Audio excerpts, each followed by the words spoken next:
talking about the digital revolution.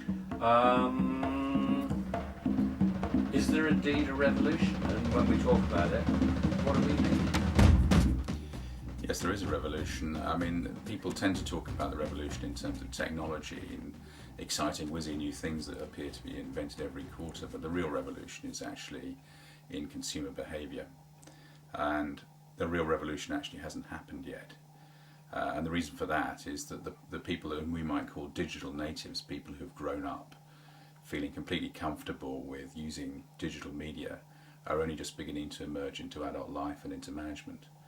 So the things that we've been seeing over the last 3 or 4 years, mainly powered by the lowering price of technology, the fact that you can buy a laptop quite cheaply now, and the fact that you can get broadband access in the UK very cheaply due to a highly competitive market, those things have happened and are causing fundamental behavioural change.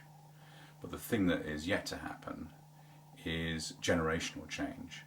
People growing up for whom it's the most natural thing in the world to use various digital media, to use mobile phones, to automatically use the internet as a starting point for any kind of consumer research into products.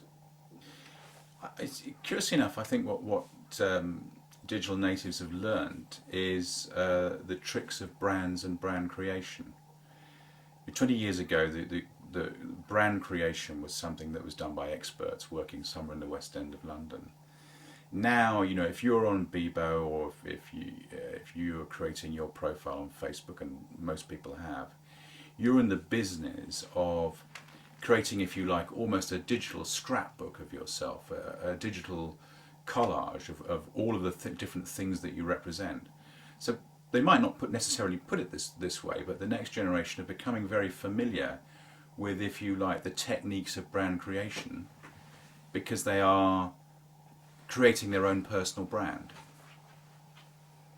And that's very interesting for brands, because brands are now dealing with consumers who are branding experts. I think one of the most fundamental things, the cultural impacts of the internet, is the breaking down of barriers between organisations and consumers. You know, in the past, the organisation was here and the consumer was here, and there was a sort of barrier between the two. Now there's a kind of, it's like sitting in the middle of a transparent goldfish bowl. Everyone can see each other. If you were to generalise about all brands and say, what is the cultural impact on brands of digital media?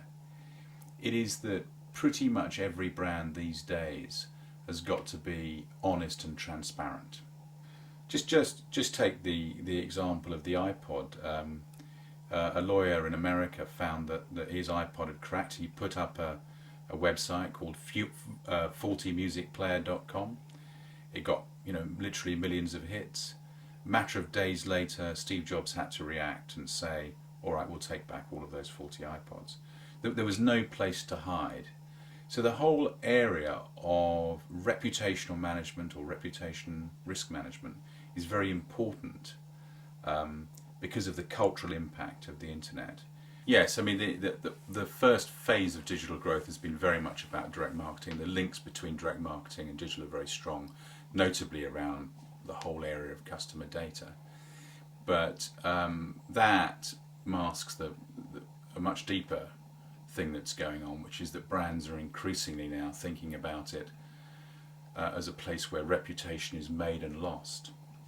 And the reason for that is that the test of a really good brand these days is that it's able to configure a really good digital service. You see, I think it's arguable for a brand like British Airways that one of the ways in which the reputation of that brand is being built and maintained is through the quality of BA.com, and the fact that you can do all sorts of things that are smart and easy to do, like find information, check in online, book flights. I mean, the comprehensiveness and the accuracy and the reliability of that service is one of the things that fundamentally keeps me feeling good things about that brand. Because if you get good user ratings, as they're called, that's almost more convincing than putting out a positive advertising message.